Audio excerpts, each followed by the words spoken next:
دن ایک واقعہ میں پڑھ رہا تھا، ایک صاحب کا بڑا عجیب دردناک داستان تھی۔ ایک صاحب نے لکھا کہ میں نے اپنی آنکھوں یہ منظر دیکھا۔ ایک صاحب تھے کہ بڑی مشقت سے انہوں نے اپنی اولادوں کو پڑھایا۔ پیسہ اچھا نہیں تھا، ان کا پیسہ ٹھیک نہیں تھا، پیسہ حلال کا نہیں تھا، لیکن بہرحال بچوں کو انہوں نے پڑھایا۔ پھر بچے پڑھ گئے، پھر بچے باہر چلے گئے سارے، اور جناب وہاں ہی سیٹل ہو گئے فیملیوں کے ساتھ۔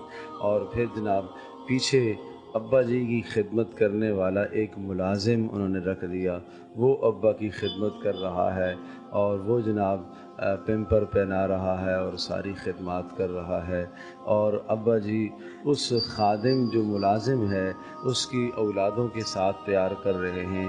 تو ایک دن پتہ چلا کہ آج بیٹا ابا کو ملنے آ رہا ہے، باہر سے ملنے کے لیے آیا ہے۔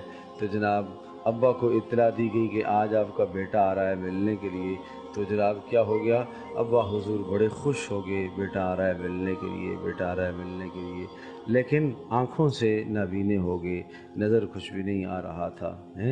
تو اب جیسے ہی وہ بیٹا آیا، دروازے کے اندر سے اس نے جب جھانک کے دیکھا تو ابا تو بڑھاپے کی حالت میں، اور اسی حالت میں پیمپر بھی گندا ہو گیا، تو بو آ رہی ہے۔ تو اب وہ ادھر سے کورونا کا بھی ڈر لگ رہا تھا اس کو، تو اس نے ماسک بھی نہیں اتارا۔ اب اس نے کہا کہ جناب کیسے ملوں، کیا کروں؟ اس نے اسی ملازم کو آگے کر دیا، باپ اسی ملازم سے لپٹ گیا بیٹا سمجھ کر، اور یہ منظر کھڑے ہو کے دیکھتا رہا، اور اس کی مزاج نے گوارا نہیں کیا کہ میں باپ کے ساتھ ملوں یا باپ کو لپٹوں۔ اور پھر جناب بچے، باپ نے پوچھا بچے کہاں ہیں تمہارے بچے؟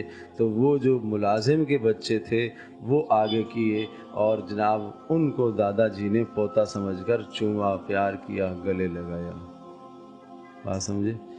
اور اس طرح سے کر کے بس وہ وہیں سے رخصت ہو گیا، اور اس ملازم کو اس نے پیسے شیسے اور بھی دے دیے، یہ لو ابا کی خدمت اچھی طرح سے خدمت کرنا، میں واپس جا رہا ہوں۔ بات سمجھے بھائی؟ تو دنیا میں ایسے کیس بھی آتے رہتے ہیں۔